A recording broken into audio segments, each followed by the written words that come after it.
Ryan Gagné du côté de l'équipe Yannick Gourde qui lui, eh bien, en un seul départ a une victoire, une moyenne de but à 3. C'est parti, bon match. Merci d'avoir choisi la plateforme Flow Hockey pour votre soirée de divertissement. C'est l'affrontement équipe Yannick Gourde contre équipe blanc M15. À ne pas oublier, Denzel, que ce match-là est quand même une différence d'âge, on va pas se le cacher, là. Exactement, c'est la formation des Blancs qui est formée de joueurs qui sont nés lors de l'année 2009 du côté de l'équipe Yannick Gourde. C'est les joueurs des 2008, donc une différence d'âge, mais pour l'instant, eh bien, les équipes un peu plus jeunes se sont quand même bien distinguées et les Blancs ont été en mesure de se qualifier quand même en demi-finale. Devant l'enclave, le tir, ça va être gommé dans les mitaines de Fortin. Comtois et Huot qui se félicitent ensemble parce qu'ils ont très bien créé cette première occasion. Une belle mise en scène de ce duo qui retraite au banc des siens alors que Scott Colissimo envoie de force fraîche sur la surface glacée. Encore une fois, Mathis Fortin qui a besoin de se signaler. Il a dû être vigilant, c'est pas un arrêt facile, il y avait de la densité devant lui. Un arrêt réflexe et Fortin qui répond présent dans les premières secondes de ce match. C'est remporté par les Blancs, un tir qui provenait du cercle gauche. On revient au cercle droit, on s'avance. Récupéré par Jackson. Jackson envoie devant, c'est la relance de l'attaque pour les Blancs avec un certain Desruisseaux. Desruisseaux, certainement un joueur à surveiller du côté des Blancs. Un excellent potentiel pour venir dans le M18 3A l'année prochaine.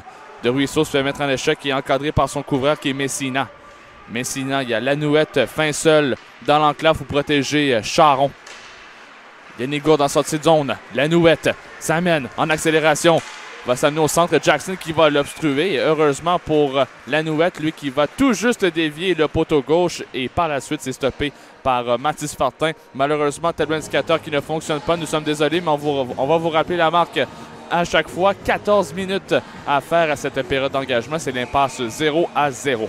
Avec déjà une minute de jeu, l'équipe Yannick Gourde qui tente d'imposer son rythme dans ce début de match. On est en jambes et on apporte déjà des changements. Déjà un troisième trio qui voit la glace, Michael, du côté de la formation de Scott Colissimo. Long dégagement, c'est pour Roy qui s'amène vers le flanc droit. Malheureusement, il perd la rondelle sur son bâton. Roy, on se reprend tic-tac-toe qui n'est pas complété. Denzel, il manquait un petit peu pour prendre les devants du côté des Blancs. Exactement, belle combinaison entre Roy, Kelly et Poulain. Kelly qui fait son retour dans la formation, Michael. Il avait été rayé de la formation lors du match quart de finale. Effectivement, puis du côté des Blancs, on a deux retraits. Le numéro 8, Alexis Bolin, l'Allemand, ainsi qu'Olivier Boivin. Mais du côté Yannick Gourde, eh bien, le défenseur Xavier Mador, lui qui a son deuxième match de suspension sur 2. Alors, si Yannick Gourde remporte ce match-là, eh bien, il pourra l'utiliser en finale.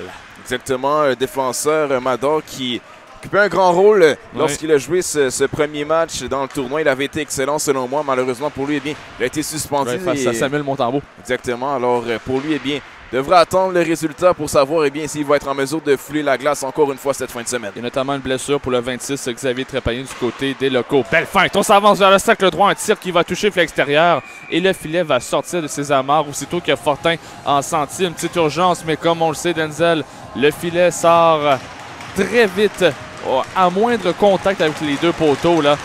C'est clair, net et précis que ce filet allait sortir. Exactement, la descente de Malkin Pierre, l'attaquant de Copper Academy qui décampe sur le flanc droit. Il y va d'une belle percée au filet. Et ça force Fortin à aller cogner son poteau, ce qui force le filet à sortir de ses amarres. Une situation qui, on le répète, arrive très souvent à Châteauguay malheureusement. Oui. On traverse la ligne centrale pour Quevillon. Quevillon repousse au fond de territoire. C'est sorti du Cerbère Gagné. On rappelle, Ryan Gagné pour un deuxième départ dans ce challenge. Une victoire, aucune défaite, une moyenne de but alloué de 3 buts qu'il a alloué lors de son dernier départ. Accélération, on va empêcher le dégagement refusé du côté de effectivement, c'était Gay. Rondelle qui revient au centre. Là, passe à sa droite, c'est pour Dumas. 2 contre 2. Dumas décape vers le centre. On a pris du temps à siffler, j'ai l'impression, Denzel, parce que Dumas qui était rentré un peu plus au centre du cercle droit là, avant d'entendre le coup de sifflet. Exactement, Louis-Émile Dumais qui était assez avancé dans le territoire de l'équipe Yannick Gourde, Michael, alors qu'un hors-jeu qui est appelé à l'entrée du territoire de l'équipe qui est à domicile aujourd'hui, alors qu'on reprendra avec une mise en jeu à l'entrée du territoire de l'équipe Yannick Gourde. Mais l'équipe des Blancs est toujours à la recherche d'un bon premier tir dans ce match. On n'a pas été en mesure de tester le portier Ryan Gagné depuis le début de la rencontre, alors qu'on prend du temps à reprendre. Alors que l'officiel va discuter avec Scott Colissimo au banc de l'équipe Yannick Gourde. La foule qui est présente ce soir à l'Arena Kim Saint-Pierre, beaucoup de partisans du côté de l'équipe blanc d'Adzel parce qu'on ne va pas se cacher, beaucoup de parents, de grands-parents et amis qui vont aller justement encourager leurs jeunes potentiels qui peuvent devenir dans la MD3. Certainement que ce serait quand même assez incroyable que l'équipe blanc s'amène en finale quand même. C'est sûr que ça serait une belle histoire pour cette formation qui est beaucoup plus jeune que les autres. Maintenant, eh bien, ils ont beaucoup de talent et ce sera l'équipe Yannick Gourde de démontrer leur supériorité. Son nombre, 3 contre 2, la passe du revers de côté, le tir, c'est stoppé par Fortin. Il vient de frustrer Comtois sur la séquence et applaudi par les partisans ainsi que ses coéquipiers. Mais quelle descente, Michael, de ce trio Comtois qui se voit frustré sur la dernière séquence par Mathis Fortin qui pour l'instant, eh bien, il joue un excellent match. Il garde cette marque intacte alors que son équipe n'arrive pas à générer des occasions de marquer. Alors que du côté de l'équipe Yannick Gourde, eh bien, on continue de multiplier les chances de marquer. Et si Fortin n'est pas en forme, eh bien, je pense qu'on a des buts qui sont derrière ce filet-là. Oui, parce que Mathis Fortin, c'est un deuxième départ pour celui-ci. En moins de 10 heures. Exactement. Fortin qui est employé encore une fois. Donc, pour lui, eh bien, en plus de ça, il était venu en relève à Ludovic Thériault aussi, si on le souvient. Donc, ça fait plusieurs minutes de hockey en très peu de temps pour le portier des Seigneurs d'Émile-Île. Mais écoute, c'est vraiment bon signe du côté de Jules Vallée de faire confiance à un gardien comme Mathis Fortin. C'est pas n'importe qui quand même, là. 14 ans, 6 pieds 3. C'est un grand avantage face à ses adversaires. Et surtout quand on regarde sa fiche dans la LHEQ, pour lui, eh bien, il a 6 victoires. 2 matchs nuls et aucune défaite, Michael. Donc, wow. On n'a jamais connu la défaite avec un Fortin devant le filet du côté des Seigneurs d'Émile-Île. Du côté du flanc droit, récupéré par les Blancs, mais Lanouette effectue la sortie de zone avec Lacroix. Repoussant fond de territoire, Charon avec Carrier. Carrier remet sur la clôture, récupéré aussitôt par Rio.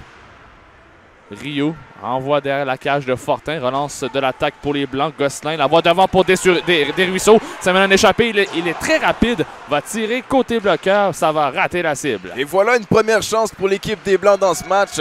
On avait tardé à générer des chances de marquer. Maintenant, des Ruisseaux qui vient tester d'entrée de jeu le portier adverse. Rondelle disponible en zone neutre, récupérée aussitôt par Poulain. Poulain se met en échec selon la clôture par Huot. L'équipe Yannick Gourde en sortie de zone. On tente de l'envoyer vers Lanouette, mais interception par Quevillon. L'envoie à sa gauche par la suite pour son défenseur. Oh! Il y aura certainement une pénalité pour Davoli. Exactement, Raphaël Davoli qui le sait très bien, Michael. Il se dirige au cachot. L'attaquant de l'équipe Yannick Gourde qui vient trébucher Lambert Poulain sur la dernière séquence alors que celui-ci tentait de prendre d'assaut le territoire adverse. Maintenant, une première chance en avantage numérique pour l'équipe des Blancs qui a enfin débloqué Michael en avantage numérique lors de leur dernier match. Ils ont maintenant un taux d'efficacité à 16,67. 2 en 12 pour la formation de Jules Vallée en désavantage numérique du côté de l'équipe Yannick Gourde. On a un taux d'efficacité à 63,64. Oui, il faudra s'améliorer du côté Yannick Gourde et ça peut commencer dès maintenant en ce début de rencontre de demi-finale. On vous rappelle, pour ce challenge CCM, un grand tournoi. On a failli accrocher Carrier sur la séquence pour Huot, là, on l'a échappé belle. On s'en sort quand même très bien, mais attention à la mise en scène de l'équipe des Blancs qui a très bien fonctionné lors du dernier match. Jasmin remet sur la clôture, la chute de Héroux, mais quel bon capricieux. Héroux revient avec le disque, quelle feinte! Une droite à la gauche et une passe qui sera bloqué et c'est stoppé par le Cerbère Gagné. On vous rappelle qu'il reste 10 minutes 5 secondes à faire à cette première période. C'est l'impasse 0-0 entre l'équipe Yannick Gourde ainsi que l'équipe des Blancs. Ryan Gagné qui mobilise le 10, le gardien de Beauce-Appalaches qui aperçoit la rondelle arriver sur sa droite à la suite d'un tir de Benoît qui était faible, ce qui permet au portier adverse eh bien, d'immobiliser le disque. Sur la clôture, récupéré par Jasmin. Jasmin devant. Retour à la ligne bleue. On a tenté de rejoindre Harley sur la séquence. Un lancer frappé de Rio et ça permet un dégagement complet pour l'équipe Yannick Gourde. Il reste 1 minute et 5 secondes à faire à cet avantage numérique pour les Blancs. Eux qui sont 2 en 12 depuis le début de ce challenge. Un petit bon travail par le défenseur des commandeurs du collège Lévis. Il effectue le dégagement et on perd de précieuses secondes du côté de l'équipe des Blancs dans notre territoire. Arsenault Entrée territoire vers le flanc droit, temps de souffler entre deux joueurs de l'équipe Yannick Gourde. C'était Vincent et Rio. Par la suite, il chute. L'équipe Yannick Gourde s'amène en sortie de zone. Accélération complète au flanc droit. On s'amène devant. Quelle chance ratée pour Malkin Pierre qui effectue un excellent travail en désavantage numérique depuis le début de ce challenge. Retour maintenant près du Cerber Gagné. On a raté le dégagement. Revirement causé. Récupéré maintenant au flanc droit. La passe au centre pour tenter de rejoindre son collègue. 2 contre 1. On n'a pas eu de passe avec la main. C'est Vincent et Pierre. Vincent, la passe. C'est bloqué par le défenseur. On a eu un manque d'opportunisme. Une rondelle qui revient devant le Cerber Fortin. Oh là là, quelle chance ratée pour l'équipe Yannick Gourde. On avait vu Pierre à la droite, mais une passe bloquée très importante de Justin Beaulieu. Justin Beaulieu qui effectue du bon travail alors que Vincelette et Saint-Fort s'amenaient à 2 contre 1. Beaulieu qui est en mesure de stopper la remise que voulait faire Vincelette à l'intention de Saint-Fort, ce qui permet à Fortin de par la suite immobiliser le disque. Retour maintenant Gosselin. 5 secondes à faire à l'attaque massive. Gosselin du revers. Remet au centre. N'a pas pu réceptionner cette rondelle. C'est récupéré cependant par le défenseur Guy. Guy a tenté de remettre devant, de retour en égalité numérique à 5 contre 5. 0-1 pour l'avantage numérique des Blancs. En échec. Retour au centre pour Desruisseaux. Desruisseaux à la droite maintenant pour Gosselin. Collision! Desruisseaux qui n'en perd même son bâton. Un tir de Gosselin. C'est gobé dans la mitaine de Gagné. Qu'est-ce qui s'est passé, Denzel? Là? Une solide collision sur Alex Desruisseaux, l'attaquant droitier des Corsaires de Pointe-Lévis qui a été ébranlé sur la dernière séquence alors qu'un joueur de l'équipe Yannick Gourde est allé sonner les cloches de cet attaquant. Il sera en mesure de retraiter au banc et par la suite, eh bien, un arrêt qui a été effectué par le portier Gagné, ce qui permet une mise en jeu en territoire offensif pour la formation de Jutte-Vallée. On vous rappelle que les Chevaliers de Lévis s'en vont en demi-finale et feront face aux Cantonniers de Magog. Quand même une finale assez intéressante, là. Exactement, les Cantonniers qui ont été en mesure de battre les Vikings de Saint-Eustache qui avaient connu un tournoi fort intéressant, Michael. Oui, c'est le cas de le dire.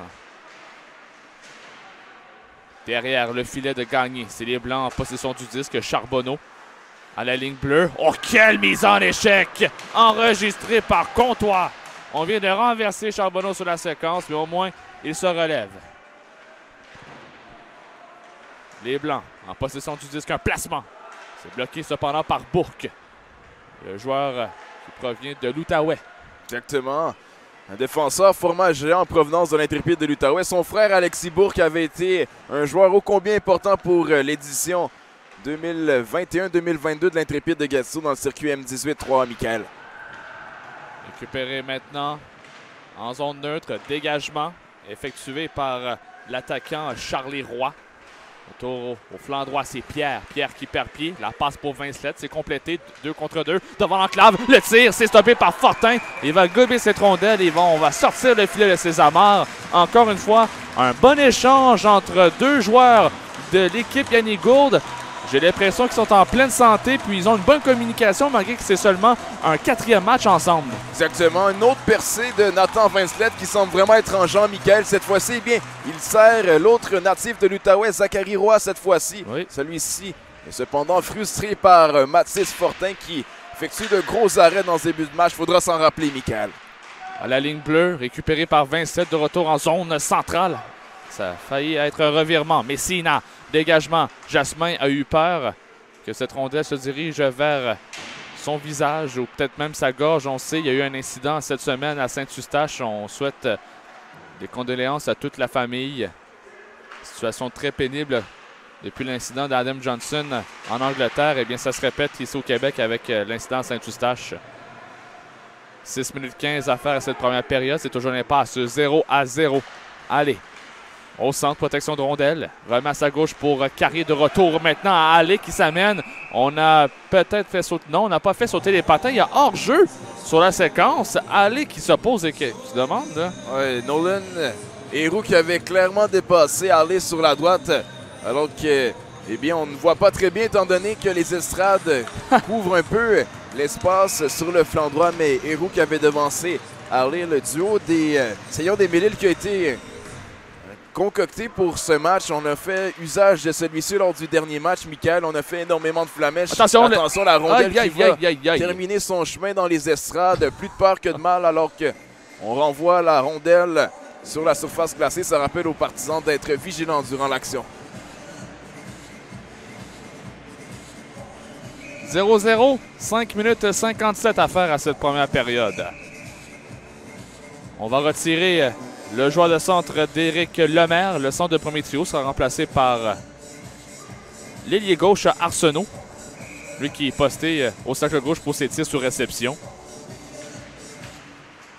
Dumais récupère la rondelle, remet au point d'appui pour Jackson. On devra faire marche arrière dans leur propre territoire pour les Blancs.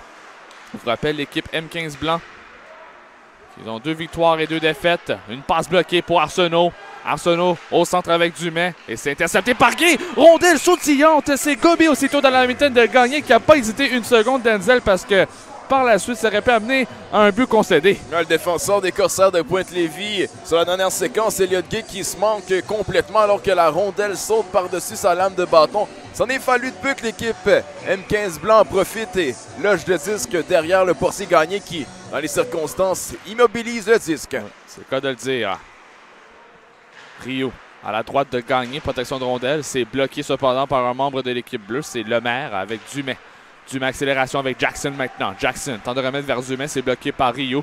Mais cependant, récupéré tout de même par les Blancs. On a fait sauter les patins de Dumais.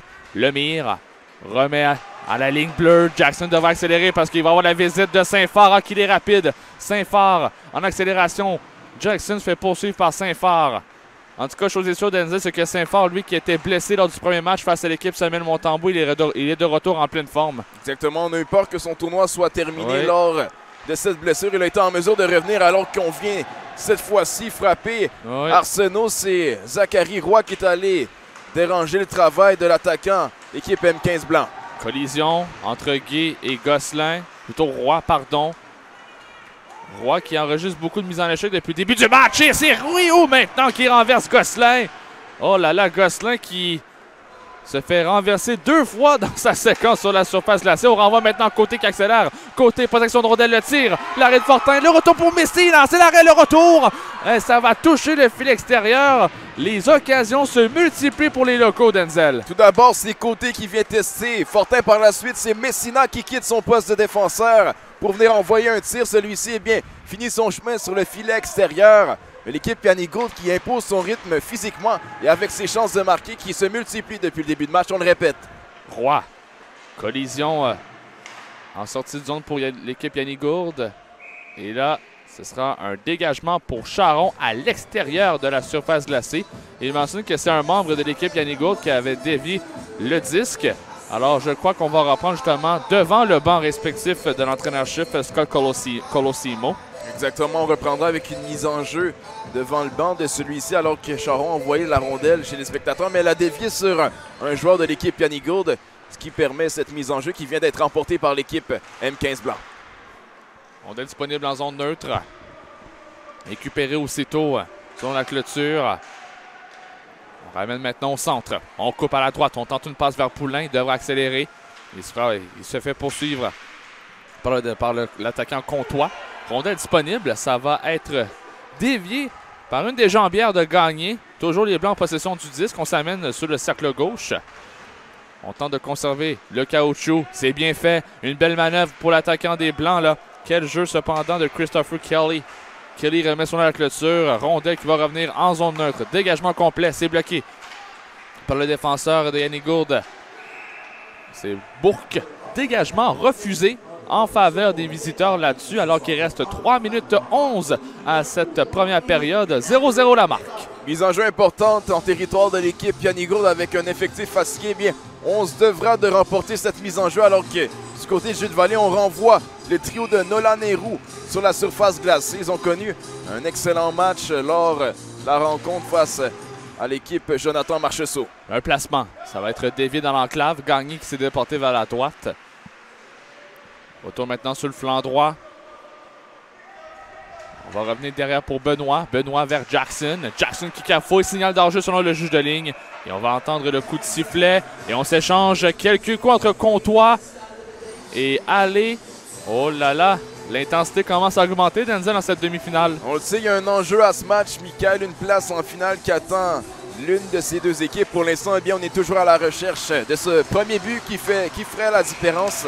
Alors que les esprits s'échauffent, attendez-vous à voir un match de plus en plus serré plus les minutes avancent. Oui, parce que la Coupe LHJMQ, c'est demain, dès 11h, à l'Arena Léo Crépin.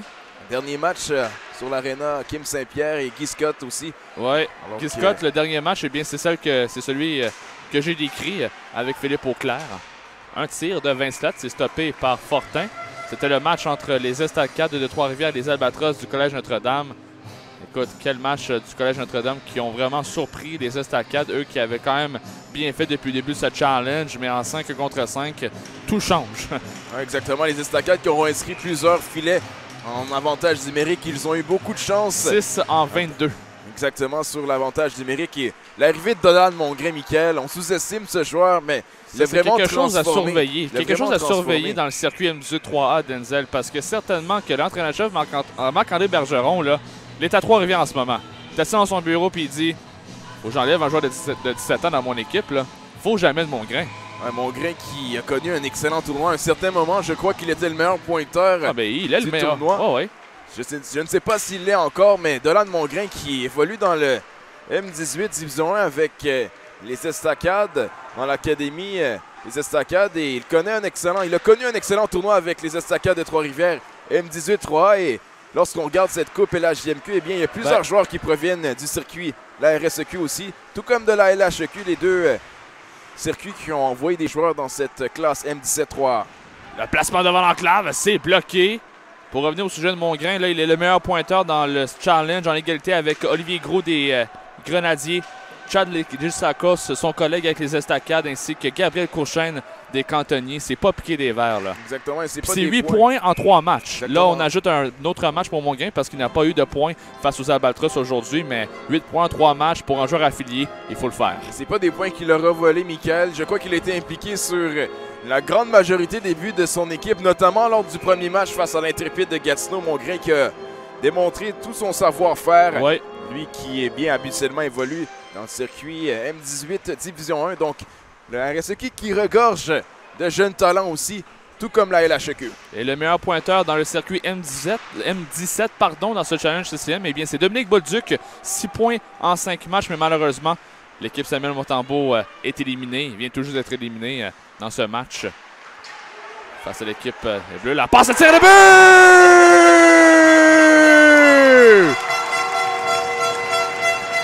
Quel tir du cercle gauche! On en profite! C'est Léo Gabriel Gosselin qui marque le premier but de la soirée et c'est 1-0 pour l'équipe blanc M15. Un tir précis de Gosselin qui se ferait un chemin derrière Ryan Gagné. Un tir à partir de la périphérie qui est en mesure de battre Gagné.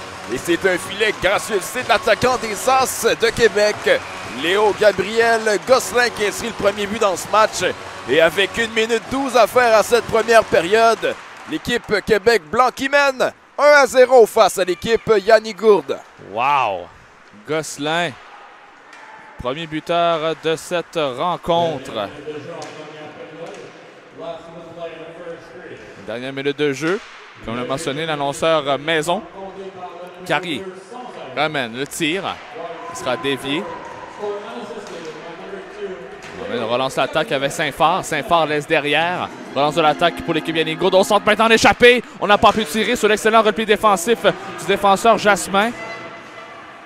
On retourne maintenant pour les Noirs dans leur propre territoire.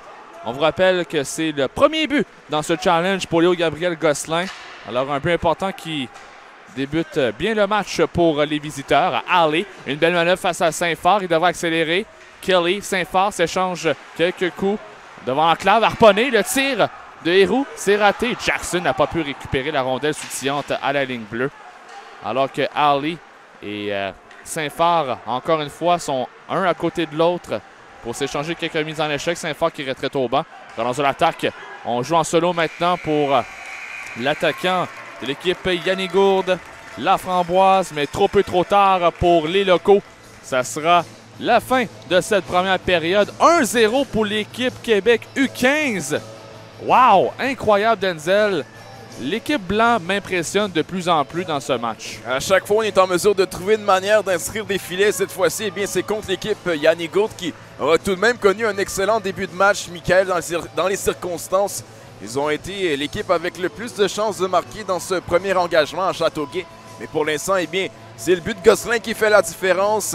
Mais Fortin aurait eu une grosse empreinte sur cette première Fortin, période. il a bien performé, là. Il a très bien performé. On l'a testé à maintes et maintes reprises, que ce soit des arrêts réflexes ou bien des arrêts de routine. À chaque fois, il était bien positionné. Il est un gardien avec un bon gabarit et il s'en sert. Et pour l'instant, eh bien, il est un élément clé pour sa formation. Merci beaucoup, Denzel. On se retrouve pour le début de cette deuxième période en vous rappelant le sommaire de ce premier 20. Un seul filet. Il a été inscrit à 13h48 par l'équipe blanc M15. Sur le filet de Léo Gabriel Gosselin, sans assistance, son premier de ce challenge après 15 minutes de jeu. C'est 1-0 pour l'équipe blanc. Avantage numérique pour Yanni Gourde, 0-0. Pour l'équipe blanc, c'est 0-1. Alors après 15 minutes de jeu ici au complexe multisport de Châteauguay à l'Arena Kim Saint-Pierre, c'est 1-0 pour l'équipe blanc face à l'équipe Yanni Gourde. On vous rappelle que vous écoutez le hockey du challenge CCM 2023 M17 sur les ondes de Flow Hockey.